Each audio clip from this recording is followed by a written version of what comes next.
Good evening. Good evening. Good evening. Good evening. Good.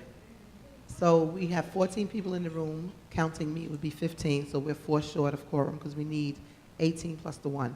But we can start the meeting without quorum.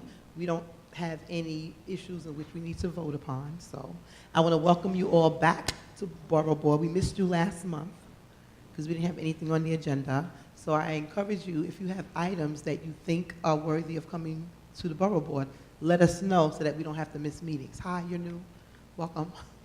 For those of you who do not know me, I am Ingrid P. Lewis Martin. I am the Senior Advisor to Brooklyn Borough President Eric L. Adams. I preside over the Borough Board meetings. I'm going to call the meeting to order. Joe, hey, in the back. So tonight we have one agenda item, and it's the presentation by Safe Verizon on the Crime Victim Assistance Program. So Keisha isn't here to call roll. Dawn, we'll call the roll at the end, actually. We'll wait in order for there to be quorum, if there's quorum. So I'm going to hold off on the minutes as well, so that if we have quorum, we can then do the vote. So since there isn't quorum, it doesn't make sense to go over the minutes, have a motion to adopt the minutes. We could just go right to the presentation. So we have a presentation again by Safe Verizon on the Crime Victim Assistance Program. So we have representatives here. I'd like to call whoever's going to make the presentation or all of you forward so we can start. And welcome. Come on, we can give them a Brooklyn welcome. We can give them some love. So you can stand in front of the podium or you can take the mic out, make yourselves at home. All right? You're very welcome. Just let everyone know who you are.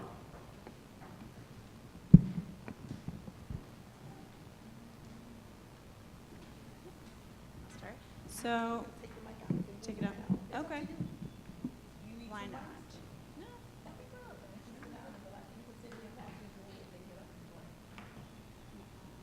All right.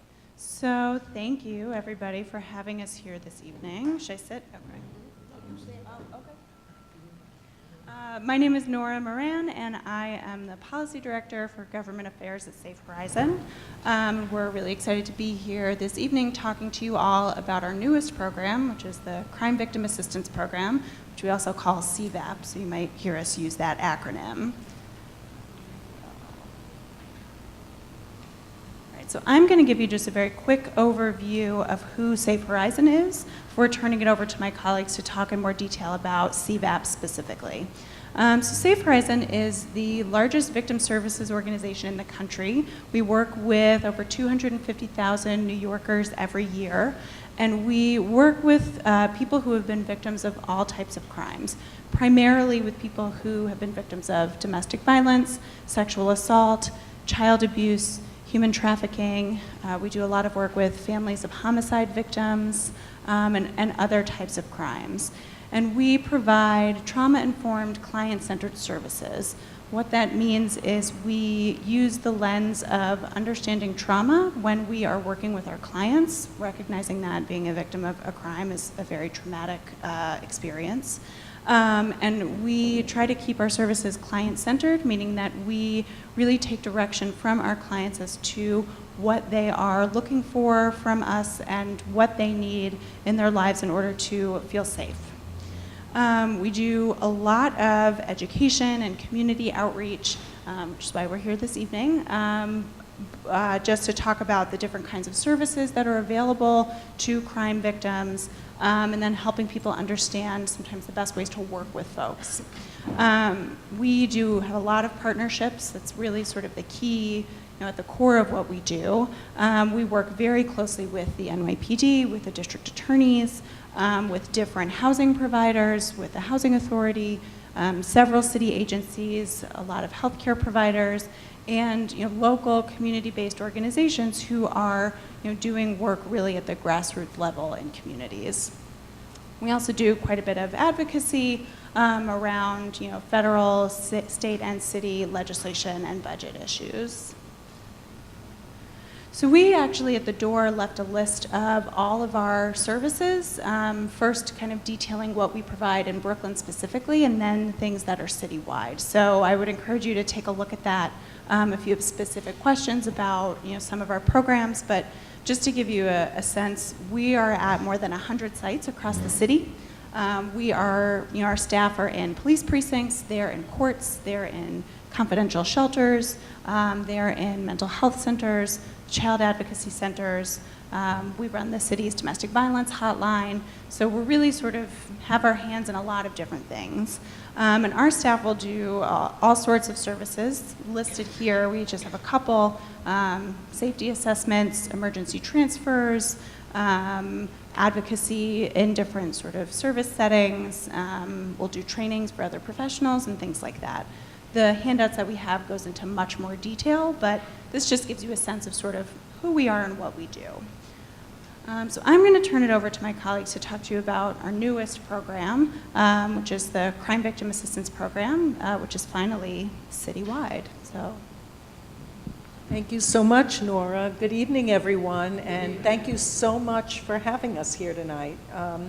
This means a lot to us to make sure that everyone in Brooklyn really knows about the Crime Victim Assistance Program. So we're hoping that when you leave tonight, you'll know a little bit more about it and be able to share with your constituents after they have been victimized, or even if they are thinking about should they make a police report or not, being able to reach out to an advocate in a precinct in Brooklyn where they can, also walk into a precinct and speak to an advocate. So just to give you a little bit of background about the Crime Victim Assistance Program, it didn't, kind of come about suddenly a couple of years ago when we started the program in 2016. I'm actually here with Maureen Curtis tonight, who oversees all of Safe Horizon's court programs, criminal justice programs, family justice centers, et cetera, for Safe Horizon. But years ago, there were what was called at the time domestic violence advocates as part of the domestic violence police program. And Safe Horizon, in partnership at that time with NYPD, had advocates who could work with domestic violence victims in certain precincts throughout the city of New York. But as time went on, funding was lost and the program was diminished. And in 2016, Deputy Commissioner Susan Herman of Collaborative Policing at NYPD wanted to, initiate this program, but citywide, and not just for domestic violence victims, but for victims of all crime. And Safe Horizon received that money from NYPD to staff all of the precincts in New York City with most of the precincts will have 2 advocates, one for domestic violence and one for crime victims. Certain precincts that have less need for 2 advocates will have 1 advocate who will do both of the jobs. So now, as of August of this year, we are currently in every precinct in New York City. So in 2016, we started with 26 precincts, and then we increased the following year until this year we moved into every precinct in New York City. So that's why it's particularly exciting now to be here, because we can tell all of you that we are in every single precinct in Brooklyn. So, let me give you a little bit of an idea of what happens in the precinct with the advocates. So 2 advocates, one starts at 8 a.m. and works until 4 p.m. The other advocate overlaps with the first advocate, starts at noon, and that advocate works until 8 p.m. So when an advocate comes in, the police officers give them domestic incident reports to the domestic violence advocate and crime reports to the general crimes advocate. And the advocate, and they're there Monday through Friday, so they cover 12 hours each day, Monday through Friday, 8 a.m. to 8 p.m. And the advocate will take the police report, and depending on how busy the precinct is, they may prioritize them and go in the order of what looks to be the most serious crimes, but they begin to call victims and really engage with them at a very, very early point in time after the victimization has occurred. And the purpose of this is to really address what their needs are as close to the event as possible, using the police reports to engage with them over the phone. And the majority of work is done by telephone call, but as I mentioned earlier, victims can walk into the precinct and ask to speak with the advocate, and the advocates are doing outreach to let the communities know that they are there. They have been selected also to some degree based on linguistic needs of specific communities. So for example, in the 67th precinct, there is an advocate who speaks Haitian Creole who just started there. So that's really meant, so that they can meet the needs of the community as that community's needs exist, and that can often be cultural needs and linguistic needs. So they also go out and do home visits with the police officers, which Safe Horizon learned from the domestic violence police program when it existed back in the 80s and 90s, that police officers felt more comfortable going out and doing home visits and engaging with crime victims when they had an advocate present. The clients we're serving also felt better when there was that pairing of a police officer and an advocate going out to the home. And so this is really something that benefits both NYPD and our clients who are victims of crime. As Nora mentioned, the services are not, it's not a check-off list like, oh, you should go and get an order of protection, or you should go and get and go to shelter. No, it's really centered on what the victim's specific needs are, which we know can be very individualized and not one size fits all for every single person. So the advocate is really engaging with that client to address the trauma that they've experienced as a result of the crime being committed. And again, it's very close to the date of the crime being committed. It could be 24 hours later, over a weekend. It's going to be a little bit more than that, but these are people who sometimes have not yet even identified themselves completely as victims of crime. So, so it's really, really important to, connect with clients, link them to the services that Safe Horizon offers, and really sometimes advocating on clients' behalf. For example, people have called about identity theft, and maybe they are worried about the fact that a check has been stolen and someone has cashed it, pretending to be them, and maybe now they're worried about their Con Ed bill as a result of that, because their check to pay their bill has been stolen, and now they're worried about their electricity going off. So it's really, the advocate can at that point really work with them, with their permission, work with them to address what their immediate needs are, which might be, I would like to get my money back. I don't have money to pay this bill, and I'm worried about my electricity going off. So it's really, really centered on their immediate needs. So with that, I'm turning it over to Makita, who is a manager for some of our Brooklyn precincts. Good evening, everyone. So I'm going to talk to you about some of the things that the advocates do in the precinct or are required to do. And so in addition to all that Wanda had spoken about, it's not only about outreaching to the clients, but also raising awareness about the program and being very visible in the community. And so something that the advocates have to do is table at community events.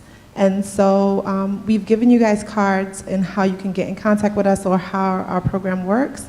But should there be events that exist or come up within the community, we don't mind coming out to do tabling events for your respective communities to raise awareness about our program.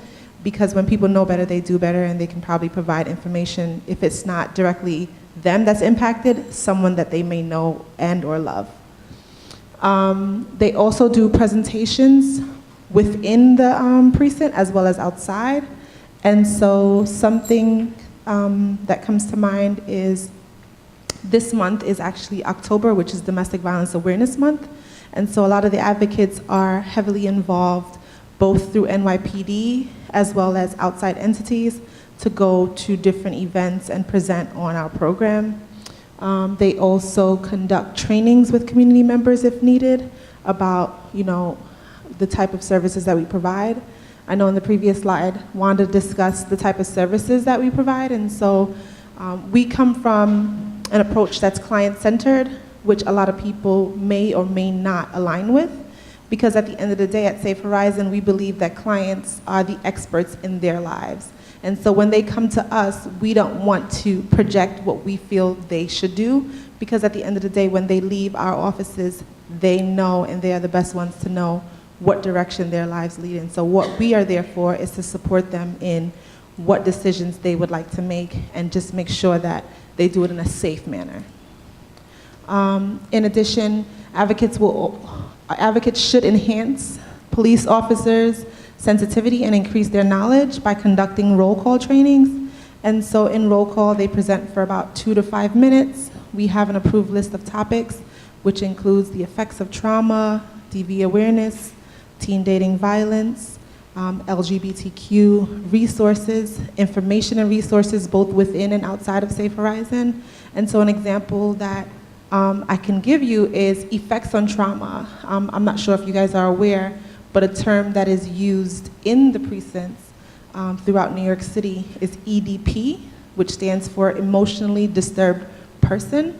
That is a jargon that we coming into the precincts have learned and become familiar with, that is very loosely used amongst police officers, but we try to train our advocates to not entertain or use because it doesn't promote the client-centered practice that we would like to use, because at the end of the day, what we do know is that sometimes the effects of trauma can mimic or mirror something that may seem irrational, but we know that trauma is not something that's normal, and it can have various effects on you. And so in raising awareness through roll call, we hope that the sensitivity would be there and that they would be more understanding in their use and their encounters with victims of crime. Strangulation is another roll call topic that is used, because a lot of times someone may identify a narrative that may seem like it's one thing, and it may be used or classified in a different way, like obstruction of breathing. So we want to make sure that people are made aware of what it is and take the narrative of that individual seriously. We also have conducting of in-depth sensitivity workshops to promote the awareness, like I said. I'm going to turn it back over to Wanda, because our advocates, in order to provide the best services for victims of crime, they also need to go through an extensive amount of training. And we do not, just even though we have DV advocates and CV advocates, which stands for Domestic Violence and Crime Victim, we try to train our advocates to be or help any victim of crime, because as Wanda stated, there's a 4-hour overlap in which both advocates are there, but in the event that the partner is not available when a client comes in at 6 or 9 o'clock in the morning that may not align with domestic violence or general crime, that that other individual will be able to assist them. Thank you. Thank you, Makita. So when we hire advocates, we look for people who are able to work independently in a precinct, because there may only be 2 of them at a time in a precinct, and their managers will go and visit the precincts on a weekly basis to just make sure that they're, doing okay. Working in a precinct can be challenging for advocates. They're calling people on the phone with noise in the background oftentimes. They don't have private space necessarily, so it's challenging for them. And some of the training that we provide for them addresses what it's like to work inside a police precinct, and work with clients in a way that has the client feeling comfortable talking to them about what's going on. So really what you see here in the last bullet point, it's we give them training that involves a lot of the key issues that is going to confront them in working with victims. So for example, orders of protection. Many victims, as you know, qualify for family court and getting orders of protection in family court.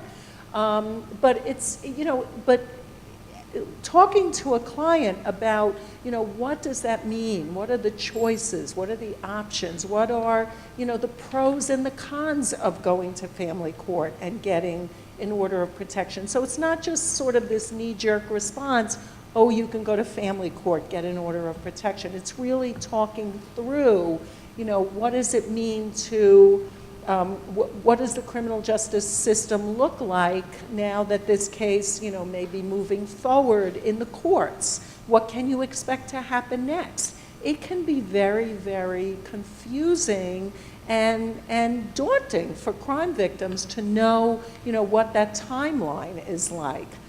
So working with family member survivors of homicide victims, again, letting them know what their compensation might be from the Office of Victim Services, what are they eligible for, and working through shelter considerations for victims of domestic violence, both for domestic violence shelters, but also for general emergency shelters.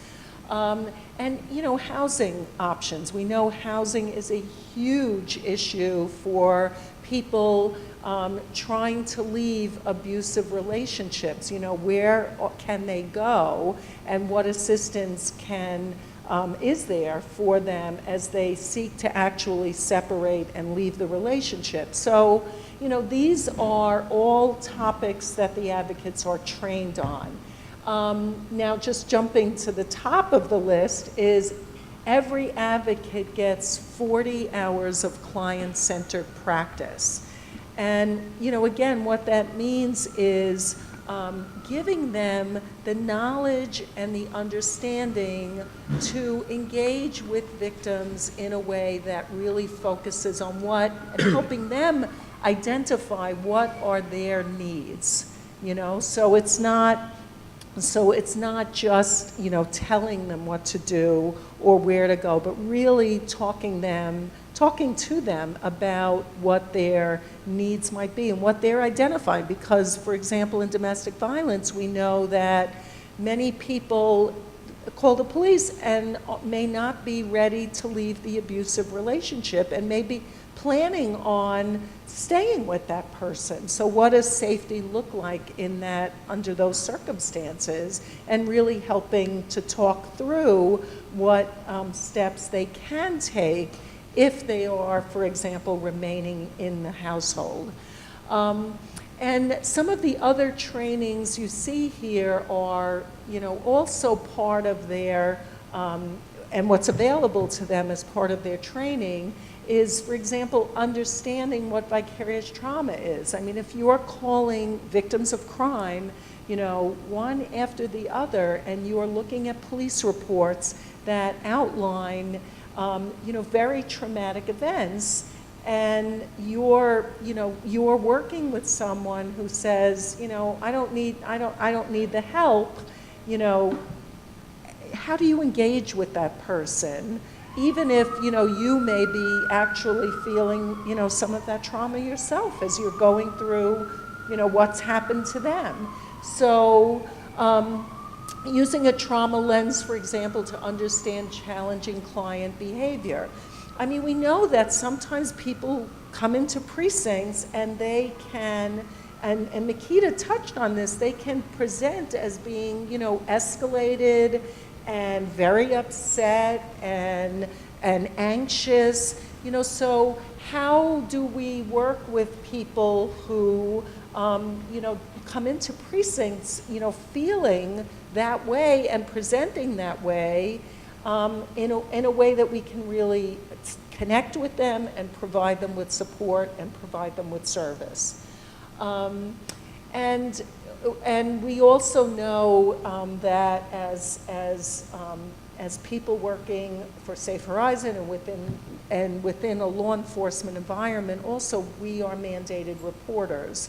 So and we tell clients when we engage with them on the phone that if they tell us something which raises an issue around child neglect or child abuse, that may be something that we have to report, but letting them know that up front so that if a report has to be made, it's done in the way that's the most client-centered as possible. And also they are putting all of their notes into our case management system so that other programs at Safe Horizon also, if they are working with that client, there's continuity and support. And also, so, for our purposes in our research and evaluation department, can actually look at these notes and interactions, and every year we do our own in-depth case reviews and quality improvement plans so that we know that we're providing the best possible services that we can to victims of crime. We're open, we're all here for your questions about CVAP, but also about Safe Horizon and the many programs that Safe Horizon has to benefit the constituents who you serve. Okay, thank you very much for your presentation, Wanda. At this time, I'd like to open up the floor to any Borough Board members who have a question. Yes? Okay, my name is Barrett. I'm also affiliated with the 67 Precinct. I'm also a retired probation officer, and I was told that Safe Horizon is now involved with probation. I'd like to know what involvement do you have with probation, and how are you treating the probationers who's involved in some type of dispute that has to appear before the court as a deterrence? So we... Excuse me, could you please say your name since we didn't sure. get to meet Yes, you? Thank yes. you. So my name is Maureen Curtis. I oversee the criminal justice programs at Safe Horizon. I'll answer your questions in two ways. We work very closely with the Department of Probation, particularly in Queens and the Bronx, where they have specialized programs for people who are on probation who are also offending in domestic violence cases, and we work with the victims of those cases. And in the Bronx, we work very closely with them. For many years, we sat in their offices side by side, so that it was the same type of collaborative work that we have in our CVAP and formerly our domestic violence police program. In terms of a person on probation who is a victim of a crime, I think that's the second part of your question? No. My second part is the person who commit the offense. Do you work with that person to deter further involvement with the criminal justice system? No. The only time our agency would work with the person who's on probation is if they are also a victim of a crime, which they could be either a victim of domestic violence or a victim of other crimes. So it doesn't matter that they're involved in the criminal justice system as the offender in any type of criminal court case. If they have been victimized by an intimate partner or just in a community crime, we will work with them as we would any other client. I think that is something that you should look into, because I have an experience about 2 weeks ago with a kid from the community. He got involved in something he shouldn't have got involved. And usually most of the parents that knew me, that I used to be a probation officer, they usually call me at home and try to find out how do they go for a route in dealing with the situation. So I think it's very important that even though the kid is the one involved with the court, there should be some type of advice or instruction given so that he could deter from getting involved further with the system. Right. I will add that I don't know if you're familiar with the ceasefire program, which is a program that comes out of, I believe, Chicago, and the NYPD has implemented it. And this is a program that works with primarily young men, but also young women who are involved in the criminal justice system. Many of them are on probation or parole. And our program, we attend these ceasefire meetings, and we provide social services, because to your point, we know many of these young men and women have been victims of crime themselves or traumatized in some way. So even though we're not there, they're not there as a victim of a crime, we're hoping that we can engage with them so that we can provide services, or any one of the other social service providers can provide services so that they don't end up, going back and committing crime or harming another person. Thank you. And in addition to what Maureen is saying, I believe that within the Borough of Brooklyn, there are other cure violence service providers, and I can just name a few, like Man Up or Neighbors in Action, who has programs in Crown Heights, for instance, like Make It Happen or the Save Our Streets program. And so those might be things that that individuals, family could look into, or even other young people who may not necessarily be gang involved, but just on the wrong path and just need a little bit of help and assistance. Okay. Up to time out. Thank you, Barrington. You can speak with them after the meeting, because I don't want it to become a back and forth. We have other people who have questions, so afterwards you can stay back and you can speak with them further. All right, because I think they clarified that they don't do the piece that you think is important, but Nikita was kind enough to talk about programs in Brooklyn which do, and many of those programs were actually funded from a SNUGS program, which is guns spelled backwards, when the borough president was in the Senate, and we secured several $1,000s, about maybe 50 or more at that time for those programs, and they're really great programs. But you should speak to Nikita afterwards, okay? So Richard, you had a question, so please.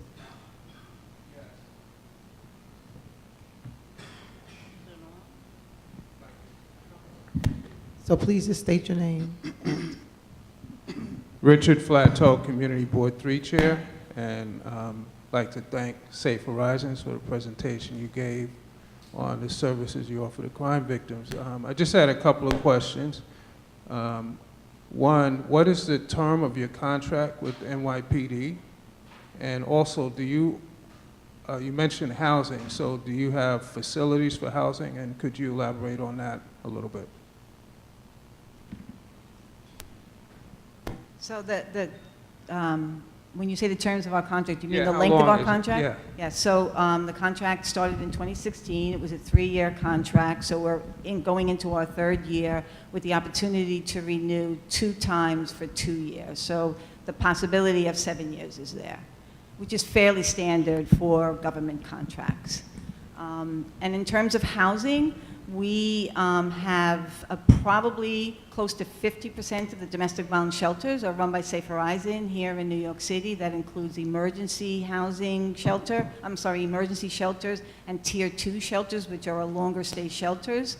And for many, many years, Safe Horizon supervised and managed the Emergency Housing Transfer Program, which is a program that I actually supervised, where we partnered with the New York City Housing Authority to provide emergency services that enables NYCHA residents to safely transfer from one location to another if they were a victim of specific crimes. Yes, please state your name. Thank you. Teresa Scavo. Say it again. Teresa Scavo, Community Board 15. Originally, you said they work 12-hour shifts, Monday through Friday, 2 12-hour shifts, correct? No, so it's a total of 12 hours. One advocate comes in from 8 to 4, and the other advocate comes in from noon to 8. So they cover a span of 12 hours each day, Monday through Friday. But each one they overlap in the middle. Each one covers 8 hours. So during the late night, there is no one around? That's right, that's And right. on weekends, no one's around? That's right. But they're also, we also let people know that they can call the Safe Horizon 24/7 hotline during other hours as well. So in other words, on average, 77 precincts, you're talking 154 people. What type of executive staff is there? So there are actually, we cover 76 precincts plus, 77 precincts plus the 9, PSAs. PSAs. Yeah, so it's 86 in total. I don't know if I did the math right on that, but it's 86 in total. So, and so overseeing the advocates in the precincts, and I mentioned not every single precinct has 2. Some of the precincts that have, for example, in Brooklyn, the 76th precinct has 1 advocate, but most of the other precincts have 2 advocates. And then overseeing the advocates, they have managers who, at any given time, might have 3 or 4 precincts. And then the managers there's 3 senior directors and myself. How many? 3 senior directors and myself. So it's, And where does the executive directors work from? A precinct or a separate? so the managers go out to the precincts and they bring the advocates from the precinct sometimes to our main headquarters at 2 Lafayette Street, where they can do supervision with them, and we also have group supervisions together as part of the model. And the managers have offices at 2 Lafayette, but by and large, they are really out in the field with checking in on the advocates and supervising them. And the senior leadership team is at 2 Lafayette Street. And on average, how many people do you feel you are helping monthly, weekly? I mean, we've actually had over 200,000 successful client contacts. So that's since the beginning of the program. So that, and by successful client contacts, not just like a phone call and I don't want any help and hang up, but actually engaging with clients and providing support. 200,000? Yep, since the beginning of the program. And that's even including like the first couple of years where we were not, in every single precinct. So this 200,000 is Since 2016. And we moved into all precincts over a 3-year span. I mean, sadly, if you think about the number of police reports in New York City, there's close to 300,000 domestic incident reports and 600,000 of other crime reports, and our advocates follow up on all of them. So, so that's a lot of outreach, and that's the beauty of this program, is that, we are calling somebody to offer them assistance. They're not coming to us, which is how it, even our hotline, people call us. We're calling them to say, we know you were a victim of a crime, that you filed a police report. We are here to offer assistance and talk with you about next steps, talk to you about your safety. And it really is, I can't say how incredible that is and how, meaningful that is for so many people. We've even had some people who lost a wallet and a report was filed, and we're going to follow up, and they're saying, oh my God, I can't believe somebody called me because of that. And as Wanda and Makita talked about, our staff are trained to be client-centered, so they're going to engage with that individual wherever that client is. No, please use the mic and state your name. Thank you. Crystal Hudson, representing Councilmember Lori Cumbo. How many languages do you provide services in? Yeah. So when we last checked, it was around 15. So across the program, across the Crime Victim Assistance Program, it's roughly 15 languages that are spoken. And I would add that's just for CVAP. In our courts and our family justice centers, we speak additional languages as well. Please state your name and... Ed Powell, Board 14. Other than funding, is there any reason that your advocacy coverage in the precincts does not extend beyond 8 p.m.?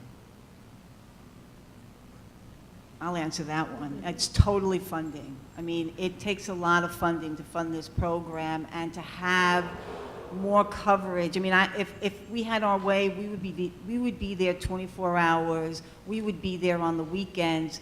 But it would take a lot more money. And we really have to give credit to First Lady Shirley McCrae, because it's through her Thrive initiative that this funding came from. Well, it seems that you have overlapping coverage from 12 noon to 4 p.m. I mean, would it make sense to kind of extend that?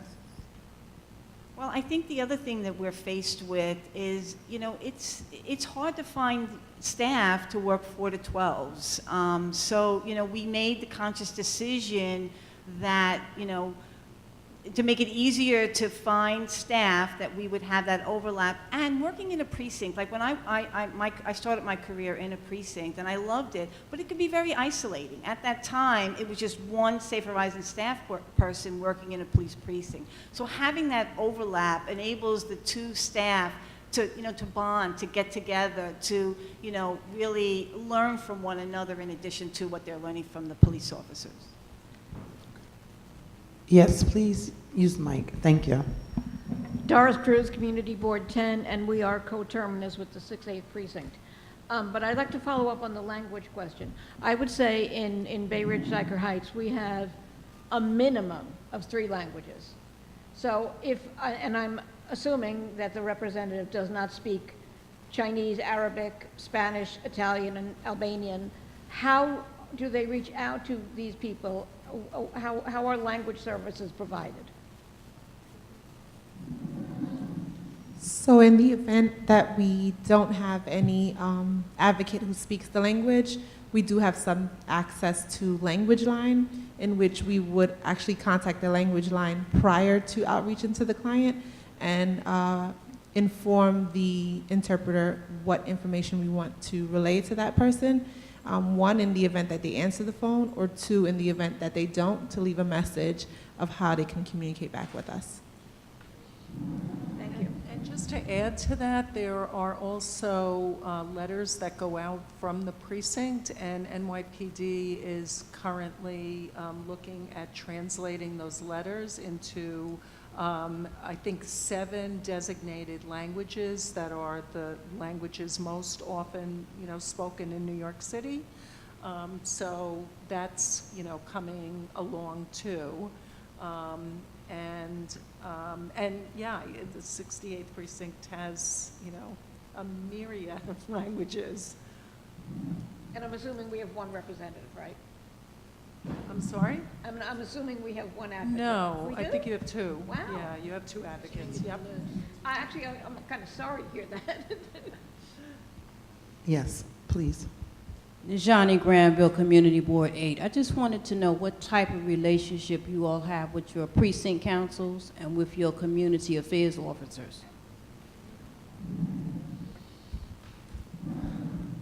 So as I talked about the role of the advocate, I think the community council meeting is something that a lot of advocates do attend on a monthly basis.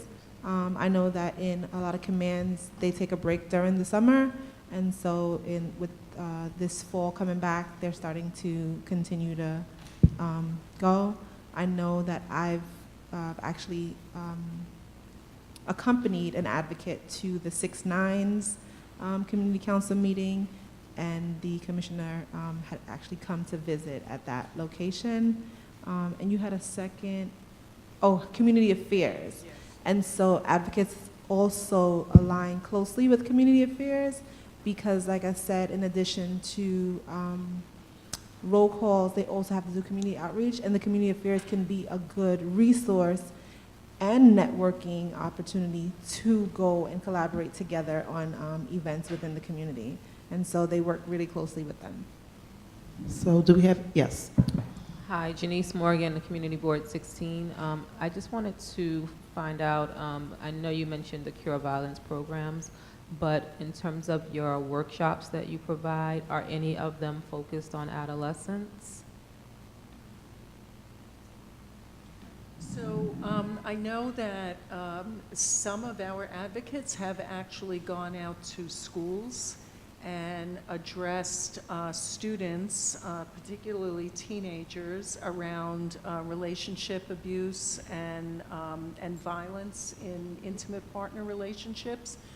So they are available to do that sort of thing if you have something that you would like us to present at. If it's not exactly relevant to the Crime Victim Assistance Program, it can be, we can also get someone from one of our other programs like the Criminal Justice Program or the community programs to have someone go out to meet that specific need.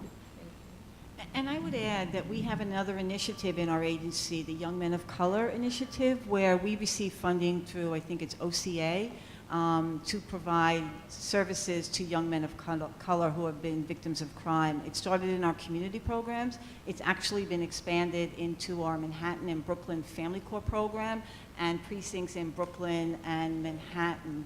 And the idea is to help our staff, talk to them about what trauma looks like in a young man, particularly a young man of color, and the services that they can provide. And the community programs have staff that works individually with young men and run groups as well.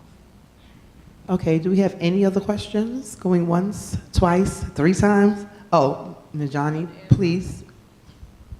I believe the young lady back here, did you get one of these? Because she was asking something about the number of advocates in the precinct. Doris, she's speaking to you. Did you get one of these? Because all information wasn't given out to everybody. So this is a listing of the places that have advocates, in case you didn't get one. Thank you. Okay. But so we can be clear, all of the information is at the desk, so it's available for everybody. You should pick one up on your way in or on your way out. So do we have any other questions? All right, so I'd like to thank Nora Morgan, Wanda, Lucibello, okay, and Makita James, and last but not least, Maureen Curtis from Safe Horizon for your awesome presentation. If anyone from the Borough Board is interested in having them come and make a presentation at your community board, you can let us know, and Keisha will put you in contact with them directly. They also said that they gave out cards, so again, we want to thank you. I'm happy to announce that we have quorum. I saw you trying to leave. Dawn, thank you for not letting her leave.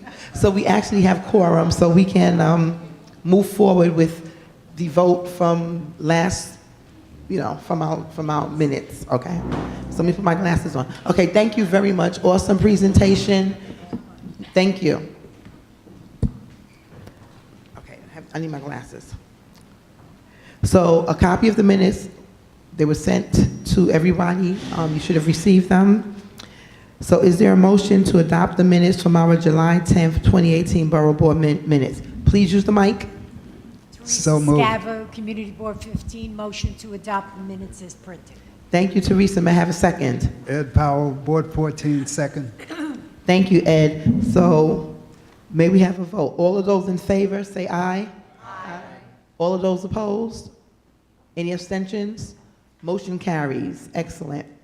So let me just, new business. Is there anything that anyone would like to bring up? Next meeting, we will have a presentation. Well, I'm hopeful to have a presentation on the census. Ms. Granville, you requested it, and I put the word out. In our office, Pastor Monrose is working as our census advocate, so I will ask him if he can come forward for the next meeting with information about the census, and if he can bring someone in from the Census Bureau. If not the next meeting, then the one after next. Do we have any other information, any other questions, or anything else? I want to welcome all the new people who I didn't get to meet. Welcome to the Brooklyn Borough Board. May I have a motion to adjourn? Wait, hold on. Oh, roll call. Dawn reminded me, I did not do the roll call. We got to do the roll call. All right. Good evening, everyone. Wait, you can do better. Good evening. That sounds good. Okay, we're going to start with the community boards. 1, 2, 3, 4, 5, 6, 7, 8, 9, 10, 11, 12, 13, 14, 15, 16, 17, 18. Trying to sneak out on us. And now the offices of the council members.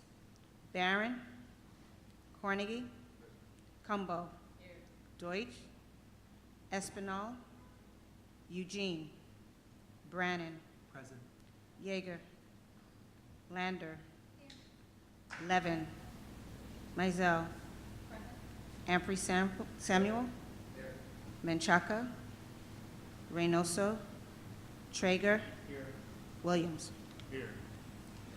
Okay, so I want to thank all of you for being present. We will send letters to those who are not in attendance because it is mandatory and it's reprehensible. May I please have a motion to adjourn the meeting? Motion to adjourn. Who made the motion to adjourn? Teresa Scavo, CB 15. Thank you. May I have a motion? Can someone second the motion? Second, Dejani Granville, Community Board 8. Thank you. All of those in favor? Aye. Opposed? Abstentions? Thank you. Get home safely. Thanks.